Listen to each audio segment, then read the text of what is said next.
SSP kitchen থেকে জানাই তোমাদেরকে অনেক অনেক স্বাগত। তো দেখো আজকে একটা শাক ভাজা রান্না করেছি, খুব সিম্পল এবং খুব সহজ পদ্ধতিতে। তো তোমরা অবশ্যই একবার অন্তত বাড়িতে ট্রাই করে দেখতে পারো। এই শাক ভাজার খেতে কিন্তু অসাধারণ টেস্ট হয়। রোজ দিনই বাঁধাকপি এই শীতকালে এখন আনা হচ্ছে, তাই একবার অন্তত একদিন বানিয়ে দেখতে পারো। তো চলো দেখিয়ে দিই এই শাক ভাজাটা কীভাবে বানিয়েছি এবং কী কী নিয়েছি। তো একটা বাঁধাকপি যতগুলোই সবুজ পাতা হয় সবগুলোই নিয়েছি, আর সবগুলোই ছোট ছোট করে কেটে নিয়েছি। আর এই শাকটা আমি বটি দিয়ে কেটেছি। এই শাক ভাজাটা করার আগে আরও কিছুগুলো জিনিস দেখিয়ে দিই। নিয়েছি একটা মূলোটা আলু ভাজার মতনই ছোট ছোট করে এবং পাতলা পাতলা কেটে নিয়েছি। আর নিয়েছি একটা মিডিয়াম সাইজের পেঁয়াজ। এগুলো দিয়ে আজকে শাক ভাজাটা রান্না করব। এই শাক ভাজাটার সাথে তোমরা বড়ি, বাদাম ওগুলো দিতে পারো, ওটা খেতে কিন্তু দারুণ টেস্ট হয়। কড়াইটা গরম হয়ে গেছে, সরষের তেল একটুখানি দিয়ে দিয়েছি, একটা কাঁচা লঙ্কা কুচি করে দিয়ে দিয়েছি, পেঁয়াজ মূলো দুটোই দিয়ে দিয়েছি। দুটোই হালকা লাল লাল করে ভেজে নিতে হবে।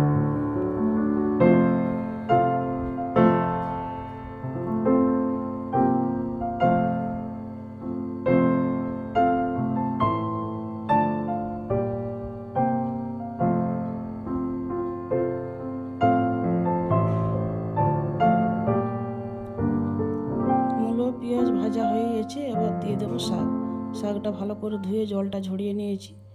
আর আস্তে আস্তে করে শাকটা রান্না করতে হবে।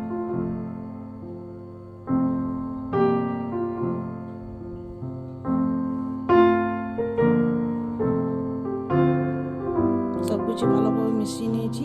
এবার দিয়ে দেবো স্বাদ মতো লবণটা দিয়ে আবার ভালো করে মিশিয়ে নিতে হবে।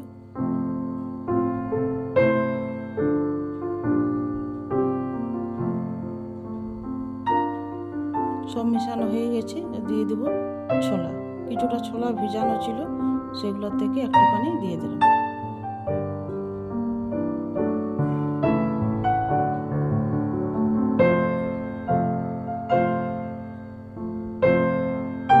সব কিছু মিশিয়ে এবার ঢাকা দিয়ে 2 থেকে 3 মিনিটের মতো মিডিয়াম আঁচে রাখবো। 3 মিনিট পর আবার ঢাকা তুলে উল্টে পাল্টে নিতে হবে।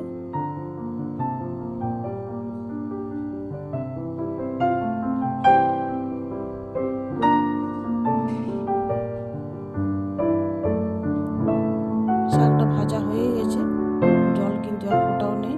এবার ভালো করে একটু ভেজে নিতে হবে। সিদ্ধটা হয়ে গেছে, এবারে শুকনো শুকনো করে ভেজে নিতে হবে।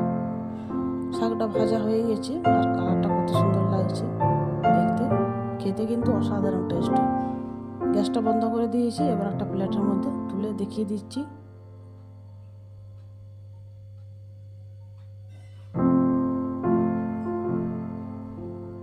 কতটা সুন্দর লাগছে দেখতে, কত সিম্পল হবে, এমন খুব সহজ পদে দেখিয়ে দিলাম। তো পুরো ভিডিওটা দেখার জন্য অসংখ্য ধন্যবাদ জানাই।